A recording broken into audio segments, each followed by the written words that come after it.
तुमच्या सर्वांचं आनंदी कुकिंगमध्ये खूप स्वागत आहे. तर आज आपण बघणार आहोत की आपण घरी कटलेट कसं बनवू शकतो. So let's start the recipe. बटाटे उकडून घेतलेत अर्धे कच्चे आणि मग इथे आलं, मिरची, हळद, मसाला, जिरा आणि स्वीट कॉर्न आणि वाटाणे आणि गाजर, बीटरूट, टोमॅटो हे चिरून घेतलं आणि या कढईमध्ये तेल घेतलं, चांगलं तापवलं, त्याच्यामध्ये जिरा आणि टोमॅटो टाकलं, त्याला चांगलं परतून घ्यायचं.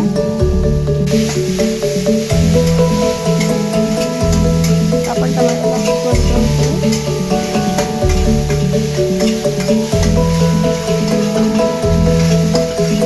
तर आपण एकदम सोप्या पद्धतीत करणार आहे, एकदम क्रिस्पी. तर जो एक्साइट झाला आता बटाट्यातलं पाणी हे पूर्ण शिजवून घ्यायचं अर्धे कच्चे म्हणजे. आणि आता सगळं स्वीट कॉर्न आपण जे व्हेजिटेबल्स घेतले सगळे टाकूया आणि ते रवा घेतलाय. आता आपण ते वाटण केलेलं मिरची आलं, आता आपले सगळे मसाले, मीठ,